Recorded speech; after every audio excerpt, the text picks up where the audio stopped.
Time doubt পেজের পক্ষ থেকে সবাইকে স্বাগত জানাচ্ছি। আমি নাহিদ। আমি জেসিকা রহমান। তো আপু, যেটা দেখা যাচ্ছে বাংলাদেশের বিশ্বকাপ স্কোয়াড ঘোষণা হয়ে গিয়েছে গতকাল। ইতিমধ্যে আনুষ্ঠানিক ফটোশুট হয়ে গিয়েছে এবং কিছুক্ষণের ভিতরেই বাংলাদেশ টি-20 বিশ্বকাপের জন্য আমেরিকায় পাড়ি জমাবে। কিন্তু কেমন হলো আমাদের একাদশ? তাসকিনকে ভাইস ক্যাপ্টেন হিসেবে ঘোষণা করা নিশ্চয়ই একটি চমক ছিল, কিন্তু সব মিলিয়ে দল কেমন হলো আসুন আজ সে সম্পর্কে জেনে নিই। তবে তাসকিনের পুরোপুরি ফিটনেস নিয়ে বিশ্বকাপে খেলতে পারবেন কিনা সেটি এখনো আমরা পরিষ্কার নই।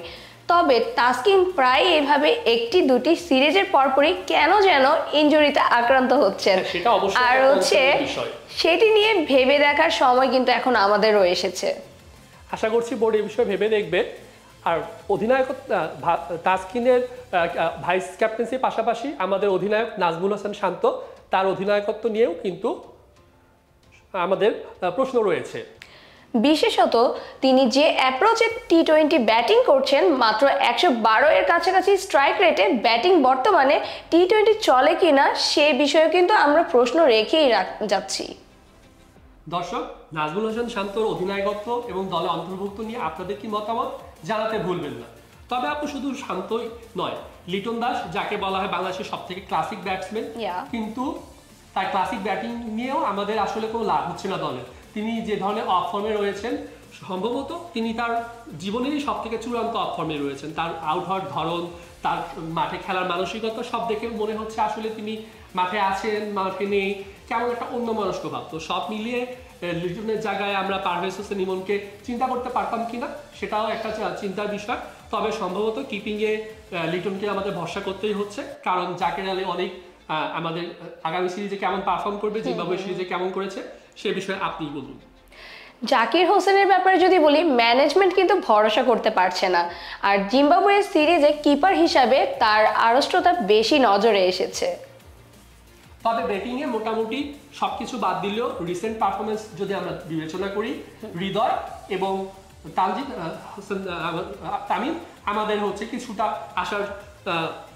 আশার প্রদীপ হিসেবে দেখা দিচ্ছে। শেষ জিম্বাবুয়ে সিরিজে তানজিদ তামিম কিছু ভালো ইনিংস খেলেছে, তৌহিদ হৃদয় তো গত কয়েকটি সিরিজ থেকে বেশ ভালো ফর্মে আছে। তো ব্যাটিংয়ে দেখা যাক আমাদের ব্যাটসম্যানরা কি করে। তবে ভাইয়া, বোলিং হিসেবে কিন্তু শরীফুল এবং মুস্তাফিজের উপর অনেকটাই আশা রাখা যায়। হ্যাঁ, সে তো অবশ্যই, বিশেষ করে মুস্তাফিজের রিসেন্ট আইপিএল পারফরমেন্সের পর। আর তাসকিন যদি পুরোপুরি ফিট হয়ে খেলতে পারে তাহলে কিন্তু কথাই নেই। সে একদম। আর বোলিংয়ে যদি সব থেকে বলতে হয়, আমাদের আশার জায়গা, ভরসার জায়গা সেই বাঁহাতি ঘূর্ণির সাকিব আল হাসান শেষ দুটো টি-20 ম্যাচে জিম্বাবুয়ের সাথে যথেষ্ট ভালো পারফর্ম করেছেন।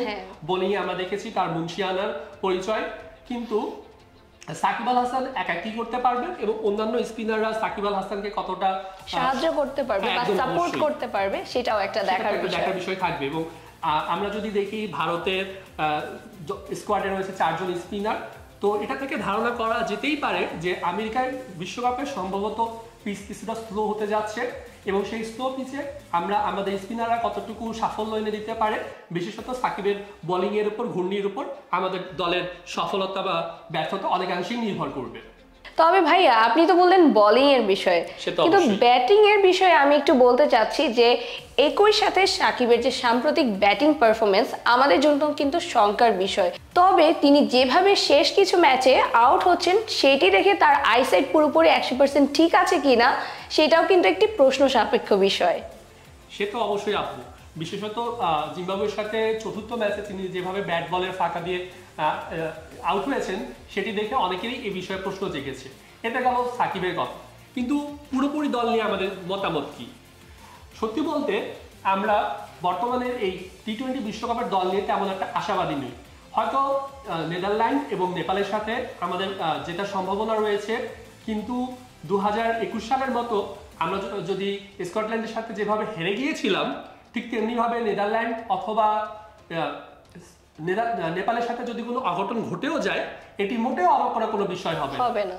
পাশাপাশি অনেকেই হয়তো চিন্তা করছেন যে শ্রীলঙ্কার সাথে সাম্প্রতিক পারফরমেন্সে যেখানে বাংলাদেশ 206 রান তাড়া করতে যে 203 রানে থেমে গিয়েছিল, তো হয়তো শ্রীলঙ্কার সাথে আমরা একটা প্রতিদ্বন্দ্বিতাপূর্ণ ম্যাচ দেখতে পারি।